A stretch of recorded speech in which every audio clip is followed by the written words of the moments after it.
Hey everyone, this is your girl Charmaine right here from Free2Prayz Solutions Incorporated, and we're excited tonight.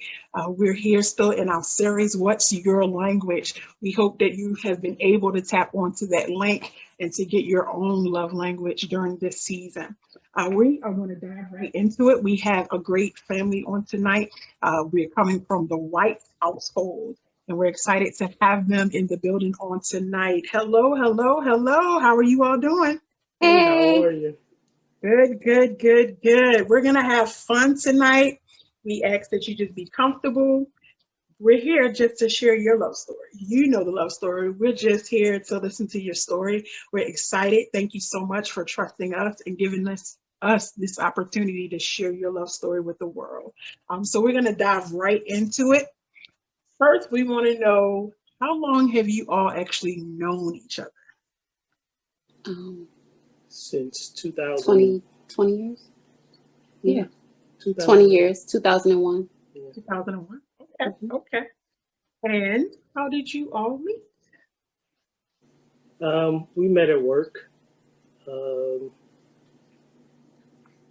I was already working at the job at the office, and she was new, and she was introduced to everyone on the floor, and that's how we met. Okay. Simple. And so, what about her sparked your eye? Or who made the first move, I should say? He did. Well, our meeting, there was no spark. It really wasn't. I was At your married best. or in the middle of or about to be divorced. So there wasn't a spark. That wasn't a consideration. She was just a nice person. Um, and over time, as I got to know her, even then, just knew her to be a nice person and Christian woman. He was an annoying coworker. Used to come see his friend that sat in front of me and just shovel my desk every time he came to visit. So to be Okay. as annoying when I walk past his desk, he has like a mole in the back of his head, and I used to just poke the mole and keep walking. That was just a sign of an annoying coworker. That wasn't That Yeah, signs was of anything else. no, that was just it. Okay.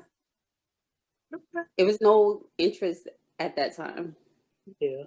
And once I eventually became divorced, and after a few months, 6 months or so of just being alone by myself, I got tired of going to the movies by myself. Okay. So she walked past. I looked at her. Was like, "Hey, you want to go to the movies?" And I'm like, yeah, and kept walking. And there you go. And then I thought about what I said, like, wait, did I actually say yes to this guy? Like, why am I going to, what am I getting myself into? That's what she got So herself he into. came along with that question during the time that I was on my own little personal shut-in with God. And Okay. I'm like, you know, I had my little focus on. I was tired of being hurt, tired of being in relationships that failed. So it's just me and God having a walk with each other. So I had to go back to him and say, hey, if you're really serious about going to movies, I can't go this weekend. So I'm fasting. If you want to go, then you're going to have to pick another day. So he's like, let's go on Monday. So I'm like, oh, okay. And then I walked away again. And I thought about it like, wait, what am I doing? So he didn't come to work. I mean, I didn't hear from him over the weekend. So I was like, okay, cool. I ain't got to go. But he showed up at work on Monday to come and pick me up. And I was like, I guess I got to go. And You ain't gotta. well, I did You because you wanted to. came. Well, I was being polite. Okay. Mhm.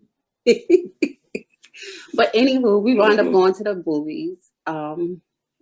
And then from there, we went and had dinner. And that's when we really talked. And I'm like, nice guy, nice conversation. But he had 3 strikes from me at that time. He had three strengths. Yeah, he struck out. And I was like, my 3 strikes was he wasn't in church at the time. Okay. He was married. and I didn't want anybody who had been married before.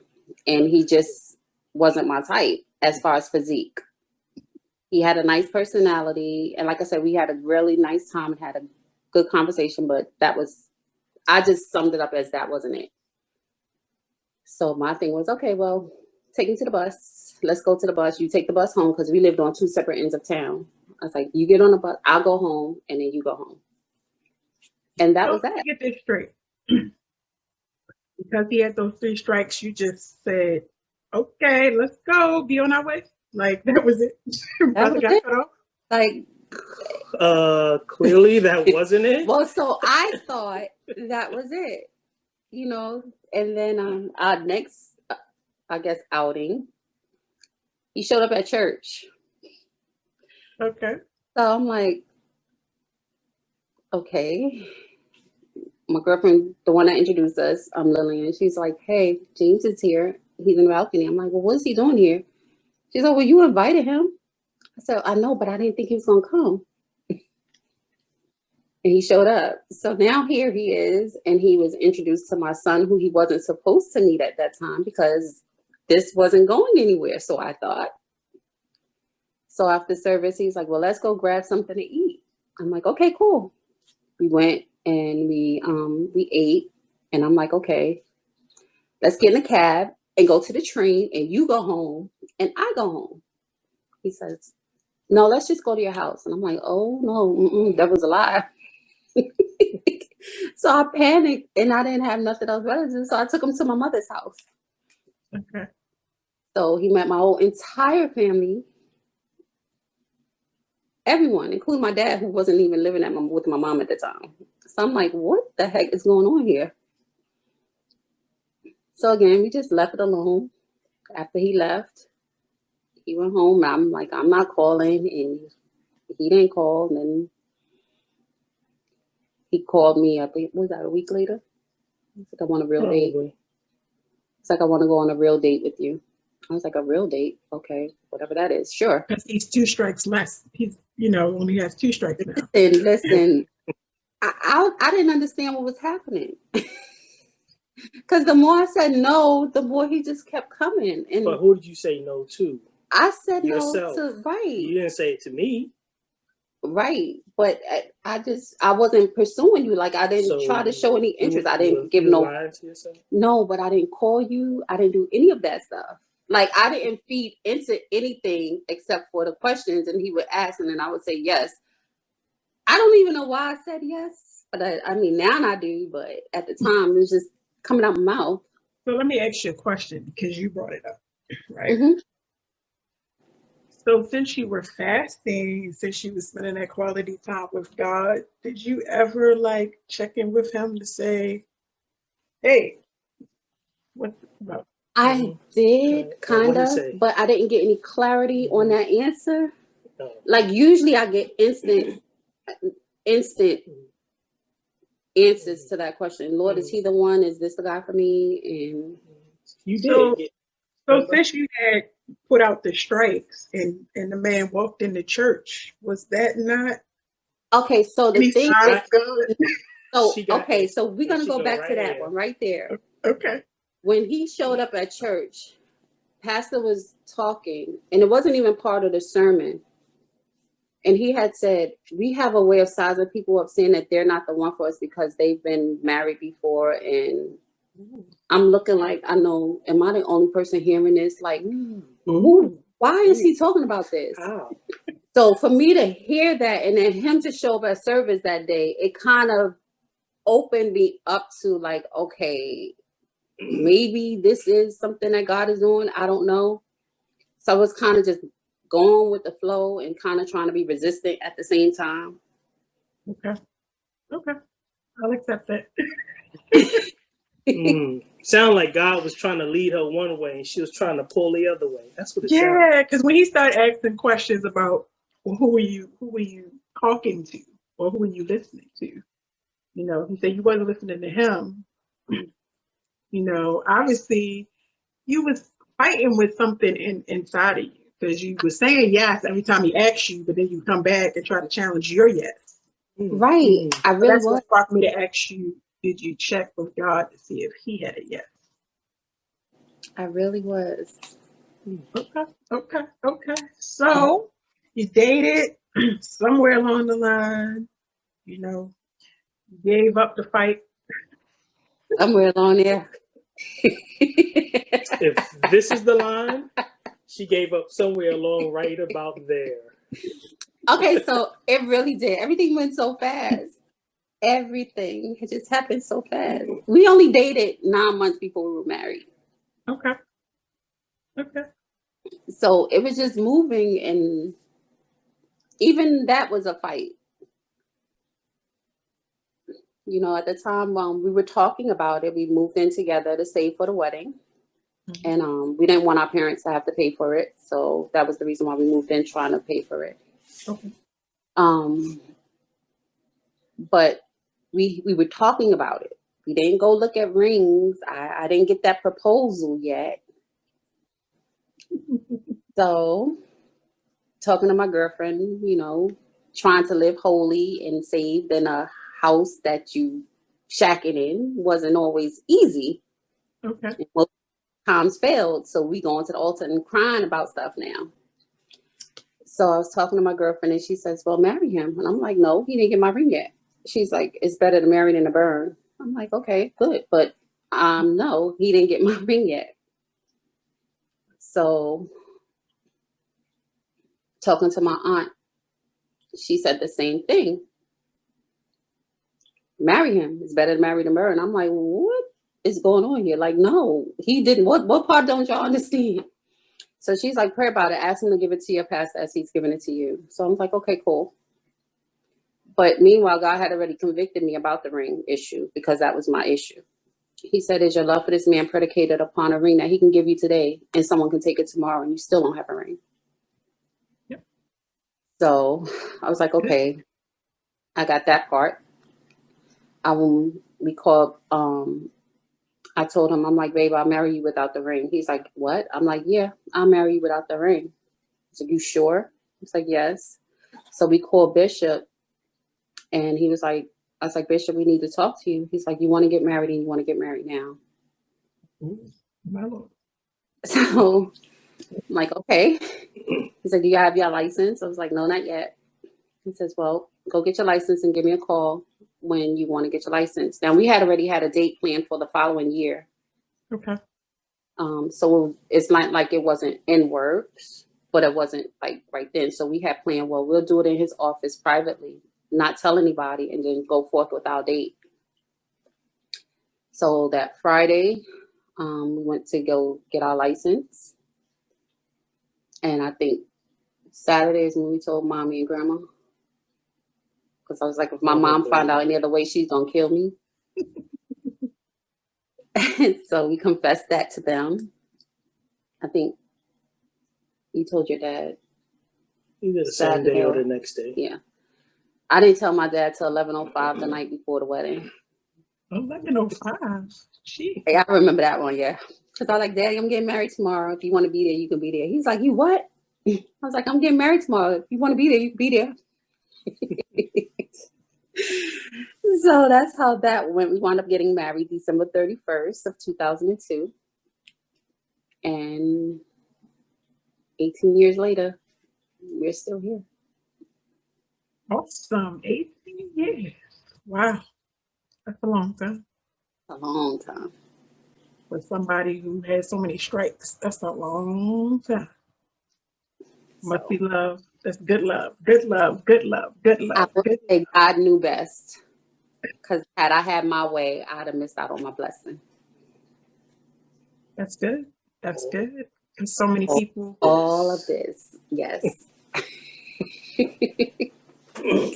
That's good because so many people don't consider that there's somebody else in this marriage that needs to be consulted or this relationship. So that's good. That's good. So I'm going to start with you, James. Tell us, why do you love your mate?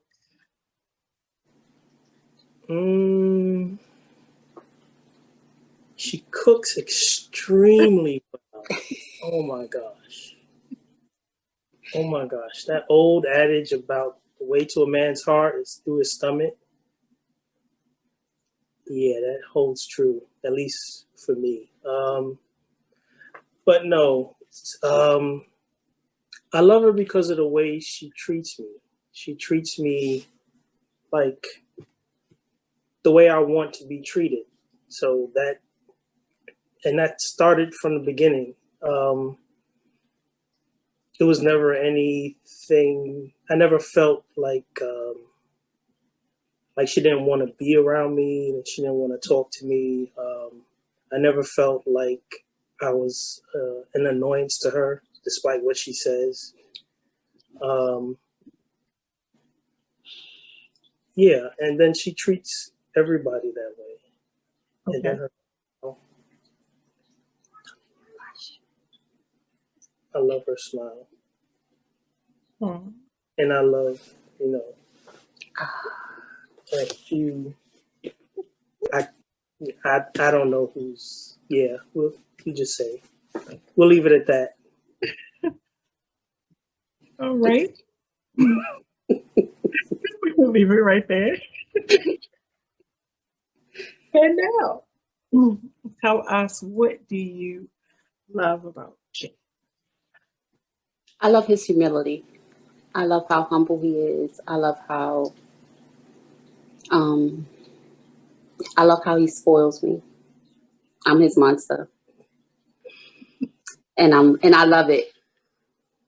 I am rotten to the core and I know it, but that's just his way of showing me how much he loves me. Even when he don't want to do it, 9 times and a half, he does it. Is that half that I'm like, wait, you don't know what is no? Like, you don't say that to me. How dare you? You haven't been saying that. So, every now and again I have to give into it. And I don't like it, but it's all good. I know it's in love. So part of me loving him back is accepting the 0.5% of no's. Just that.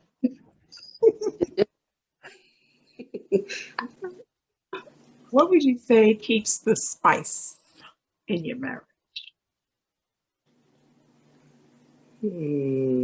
After 18 years.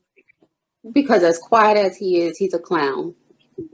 I'm not a clown. You are a clown. When nobody is looking. I'm a gentleman. Always. At all times. Mm-hmm. Even when you're clowning.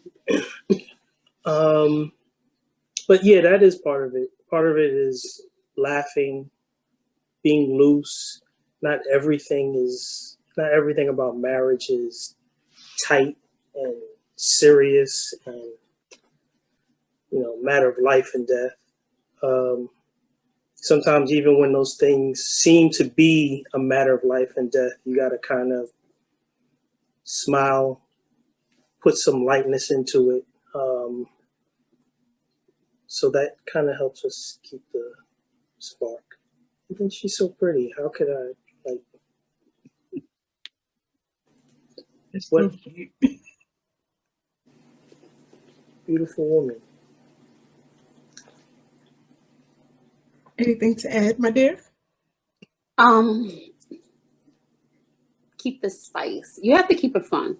You can't be uptight. Nobody wants to come home to a nagging wife. So I try not to nag. And I'm grateful that I have someone that even when I want to nag or fuss, or he's just not going to be that fuel. Word right here. He's not going to be that fuel. He's not going to feed into my fire. Come on, evangelist. Come on, evangelist. He's going to look at me like I'm crazy. Or, act like I didn't just say what I said and I don't have an attitude. So how can you be mad at somebody who's not mad at you? Right. You can't argue by yourself. So, and eventually I learned how to appreciate that. But in the beginning, it just used to irritate me even more. Oh my gosh. I'd be like, whoa, can you speak back then? Because he's not saying nothing.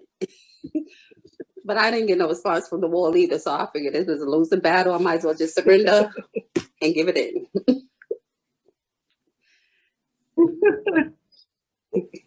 All right. So we want to switch it up a little bit. We want to talk about love languages, and we want to talk about identifying what your love language is, but also how you kind of work that into your marriage and the importance of understanding those love languages. So tell us what your love languages are first. Okay, so mine, believe it or not, was acts of service. I thought it would be quality time because I'm always like right here. When you see him, you see me. If you see me, you see him. So I really thought that would have been my top number. It actually came in third for me. Yeah. Yeah, it actually came in third for me. But even that's wrong. It should be quantity time because you always. But I'm always right there because I love his company. You know, I love being in his presence. I don't get tired of him, and you would think I would. Sometimes I do, but if I do, I just go in the other room and leave him out here quietly with his game until I get bored, and then I'll come interrupt that too. But overall, I treat him like I want to be treated. I just feel like there's nothing that I wouldn't do as long as it's legal for him or, you know, ethically, morally right. Mm-hmm. I don't want him to feel like there's nothing that he can ask of me and I wouldn't do it. You know, even if it's sitting and watching him play his game and I don't like it, I'll sit there quietly and just do something else. But I'm in his presence, so I don't care. 5 minutes. 5 minutes. It's not 5 minutes. But listen, I won't complain. Some people have other issues to worry about. I only got PlayStation, so I'll take that over anything. Okay. James, what were your languages? My primary was physical touch. I knew that. There was no. Yeah, there's no getting around that. None. My second was words of affirmation, which surprised me because I thought I was kind of like, you don't have to say anything to me. I'm good. I'm really.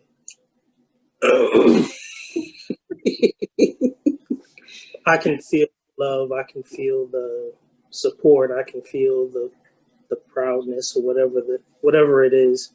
But apparently, words of affirmation. It works. So yeah, and then it was quality time, which makes sense because I like being around her, even when I tell her different. We have fun. She makes me laugh, even when she doesn't mean to. So, you know. So it makes sense because by hers being first being acts of service, basically it lines up because that being her first, you supporting her in her first, Mm-hmm. you want to hear back. Mm-hmm. I appreciate it. I love you for it. I'm grateful for it. Because if you were just doing something for somebody all the time, Right. then it would be like, okay, do you really appreciate it? Right. You know? And I mean, you can show it, but hearing those words sometimes, you know, especially if you had a bad day, you're sacrificing how you feel to do something. You kind of want to know that the next person appreciates it. And not just a relationship, that's just life in general. Yep. Life in general. And so that makes sense. So tell us, what are some challenges that you faced as a couple as you've gone through this marriage journey? What are some challenges and how did you overcome those challenges? I think our main challenge at first was, like she said, like Dana was talking about, communication, because I don't talk a lot. I don't mind talking. I just don't like when arguing. I'm not gonna. Drama. Thank you. He's gonna shut totally down. Argue is not my thing. I rather argue in fun, have a fun argument. I can do that, but yeah, just trying to go back and forth. If we can sit down and talk after the anger has subsided, I can work with that better.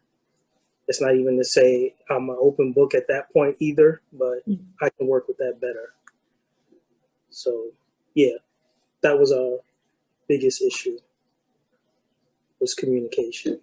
But we worked through it. I think she just got used to me. Yeah.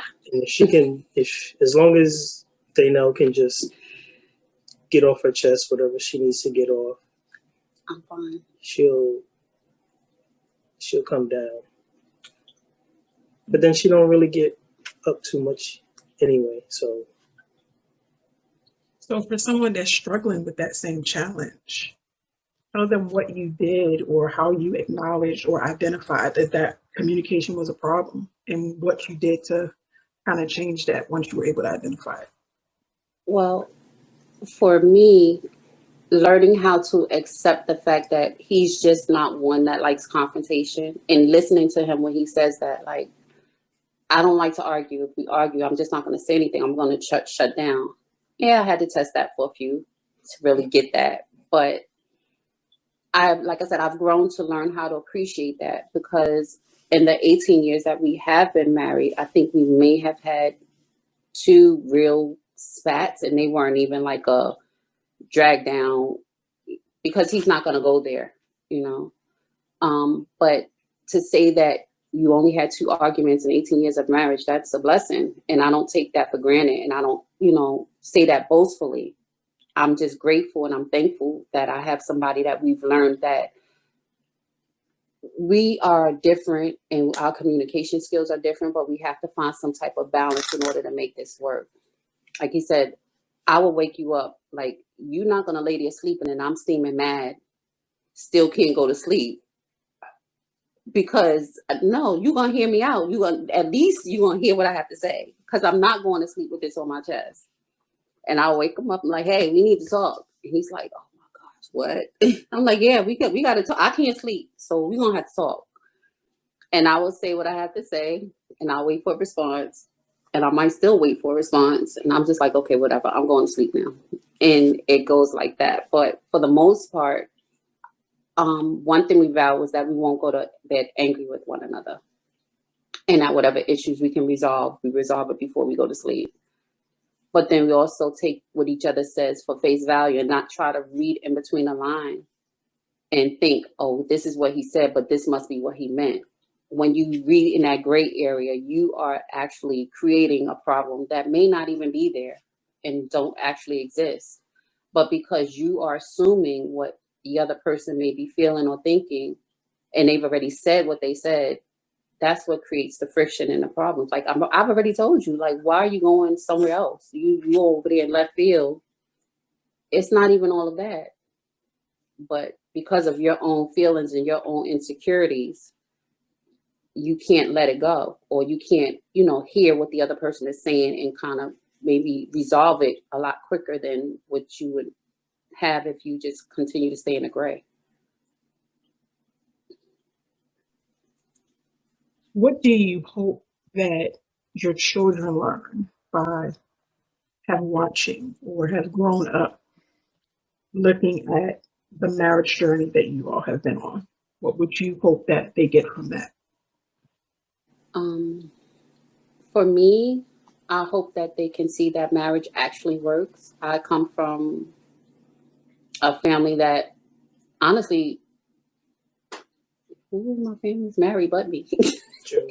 Yeah, but I'm, that you would say is a real healthy marriage, and I don't have that real example before me, to say this is what marriage structure should look like, or this is somebody who can kind of guide and counsel me when I need to, ask questions.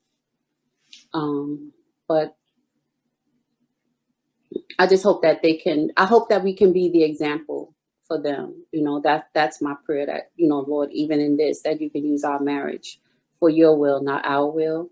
Like, I'm grateful that you joined me to this person, but not only did we take a vow to each other, we took a vow before you. And if this is something that you can use it, and that's just basically my prayer. If no one can say anything about us, they can say they love each other and their love is genuine, because they're like that all the time, and I just try to be consistent, and I try to be transparent and open. Yeah, I agree.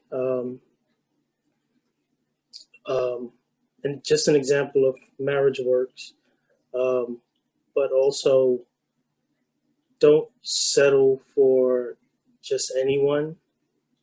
Find a person that fits you, fits your personality. You fit their personality.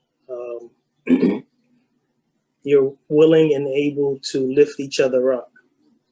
If you're just tearing each other down, either the marriage is not going to last, or maybe the marriage will last because you just force it to last, but nobody's happy. So, yeah, that's one of the things that hopefully our children will see in our marriage. Now, we've just been through almost a couple of weeks away from being in a pandemic for almost a year. Tell us what you learned about your marriage or your family life, or again, just your union. What did you learn about your marriage during this pandemic? I learned that earplugs work.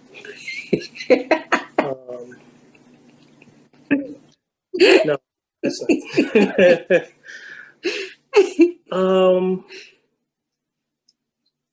I learned that if you really love a person and they're the person for you, the person that God has ordained for you to be with, like truly ordained for you to be with, not what you believe, not what someone told you, but you just know because you know. This pandemic has taught me that, like, I know if I had doubts before the pandemic just erased any. Not that I did, but the pandemic would have erased any doubts, because we're in the house all day, every day. We both work from home. We don't go anywhere. We're just here. And when we do go, it's just to go shopping, and we go together. And I haven't strangled her. She hasn't thrown a frying pan at my head. We just talked about this last week. Like, We enjoy wow. each other. Like, I would have thought we really would have had some arguments, or just like, I'm just tired of seeing your face right now. And it just hasn't been that. It hasn't. It's strange, but it just kind of brought us closer. Like, I would say it brought us closer. So yeah, like, that's, if I didn't know before, I know now. I would agree that it did bring us closer together. Like I said, I enjoy his company. I love being around him. He's my best friend. Yeah, my best friend. Like, you get invitations, girls like, let's go hang out there. Nah, I'd rather be with him. And I don't mean that being like shady or anything. It's just that I know that the things that I like to do or things I want to do, he wouldn't have a problem with doing it. and we would be happy doing so and just spending the time with one another. So I see you. I see you. You're not. I can see you right there. So yeah, That's that spoiled. It's not. I love to do everything. It's that spoiled. Like, okay. well, should have read the fine print. That's why the words of affirmation are your second language, because to balance out. I guess. So I know we talked a little bit the advice, or what you would hope that your children, and you probably already tapped into this question, but if you have anything additional, what advice would you give a couple who is contemplating marriage? In the process, they may already be engaged, or they may just be in the discussion of it, or that, as well as that single person who started off like you all, who was just kind of going through the motions, one waiting to hear from God, the other one just like, I'm tired of being bored, I'm tired of going to the movies by myself. What would you say to them? I would say that to the couple who's thinking about getting married, that make sure that your mate is the one that God chose for you. I know that's hard to say for people who may not be in Christ, but even for them, I just feel that you have to make sure that that person that you're committing to spend the rest of your life with is actually you want to say your soulmate. You know, you got to be friends first. If y'all have issues going into an engagement, those same issues are going to be there when you get married, unless they have been addressed and actually rectified, not even just addressed. You know, you have to be a whole individual before you can be paired with someone and think that they are to make you happy, because that's not their job to make you happy or to complete you. Their job is, you know, to be your companion, and you can't look for them for something that you don't see in yourself. I think for the what was the second question? The single person who is thinking about marriage, enjoy your singleness while you have it, you know, because honestly, when you are married, you are really giving your whole time to that person that you are saying I do to, you know, all of your time. And if you think differently, then that's not fair of you, because marriage is work, you know. Even when you don't want to put into it, you have to put into it, because what you put into it is what you get out of it. It's going to be what you make it. So are you willing to compromise? Are you willing to let go of yourself? Are you willing to give up things that you may have wanted to do that you no longer can do because you're no longer single and you now got to think of somebody else, or maybe kids that may come later on? It's a lifetime commitment, and it's not a temporary thing. And a lot of people look at marriage as, they don't look at it as a lifetime commitment, you know. Not saying that divorce isn't an option. It's not an option here. But I feel that you should really consider your reasons for wanting to be married. You know, if it's loneliness, there's other things that you can do to kind of get past the lonely feeling, because that doesn't mean that you're going to be in a marriage and not be lonely. You know, you can be in a marriage and still feel alone if that person is not the right person for you. Awesome. That's good wisdom right there. 18 years. That's good wisdom right there. Well, we thank you for sharing your story. We've had fun tonight. You've enlightened us. You have deposited some good nuggets for singles, for couples, and just for those that just have a family that they are trying to grow and mature each and every day. So we thank you for sharing your story with us. We thank you for being vulnerable, to allow the world to know that after 18 years, you can still be madly in love as you were the very first day that you laid eyes on one another. And to also give those that have a lot of lists going on right now, that you may want to reconsider your list. You may want to, if you are a person of faith, you may want to consult your maker about that, because sometimes our insecurities, sometimes what we've been through and our storms that we've gone through, they cloud our vision and we're unable to see what God has before us. We cloud what our destiny beholds us. And so we ought to take more time in believing in what we believe in, staying strong, remembering that we're fearfully and wonderfully made and that we deserve the best out of life. And so if you concentrate on those things, that you will be more open to what lies ahead. So that very Boaz, that very Ruth might just be in your atmosphere. As this example, they might be your coworker, that one that irritates you. That could be. Could be your Boaz. So we encourage you all out there to just give a shout out to this couple for sharing their story with us. We wish you all nothing but the best. Our prayers are consistently with you. As always, if Free2Prayz Solutions can do anything to uplift, to encourage, or to support you and your family, please know that we are here and we shall be there for you. Thank you so much. Thanks for having us. Have a blessed night. Thank you. Thank you. Thank you.